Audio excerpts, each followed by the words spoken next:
রাজধানীর যে রাজস্ব ভবন রয়েছে সেই রাজস্ব ভবনের সামনে থেকে আমরা দেখতে পাচ্ছি যে মোটরসাইকেলের উপর যে প্রস্তাবিত অগ্রিম কর, সেই কর যে সরকার আরোপ করেছে সেই কর প্রত্যাহারের দাবিতে সকল বাইকাররা কিন্তু মানববন্ধন করছে।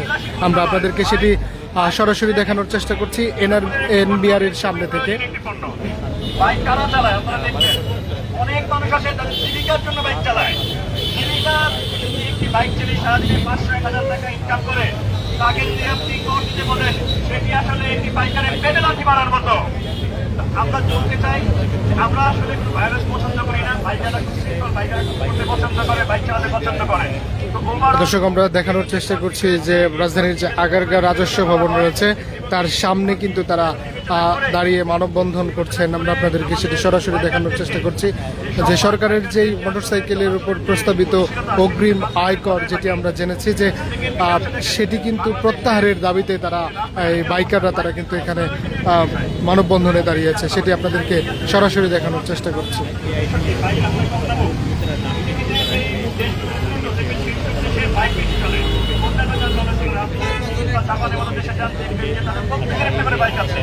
আপনি চীনে যান, 1,50,000 বাইক পাওয়া যায়। আমাদের দেশে কেন আরো দাম কমে বাইক কিনে, সেটি নিয়েও কিন্তু আমরা দাঁড়াইনি। আমরা কিন্তু দাঁড়িয়েছি যে এই যে মিডিয়ার মাধ্যমে আমরা জানতে পেরেছি যে নতুন করে 2,000, 5,000, 10,000 টাকা যে হচ্ছে কর আরোপ করার চেষ্টা সরকার থেকে করা হচ্ছে, সেটি অনেক চেষ্টা করা হয়।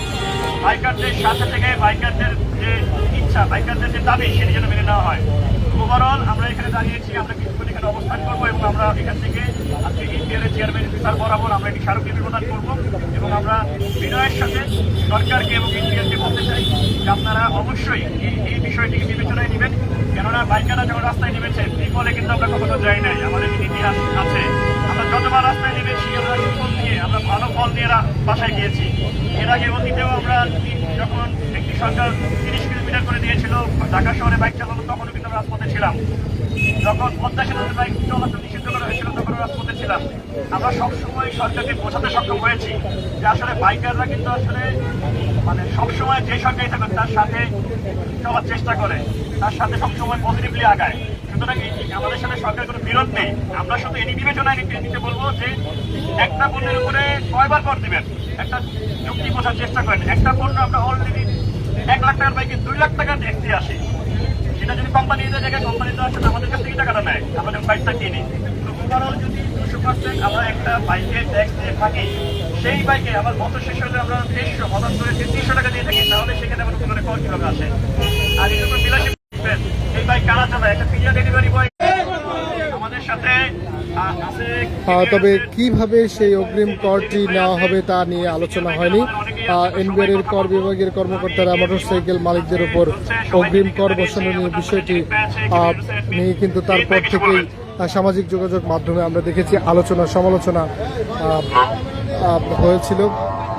তারই প্রেক্ষিতে কিন্তু আজকে মোটরসাইকেল চালকরা তারা কিন্তু এনবিআর এর সামনে তারা কিন্তু এসেছেন। এখানে আমরা আপনাদেরকে সেটি সরাসরি দেখানোর চেষ্টা করছি।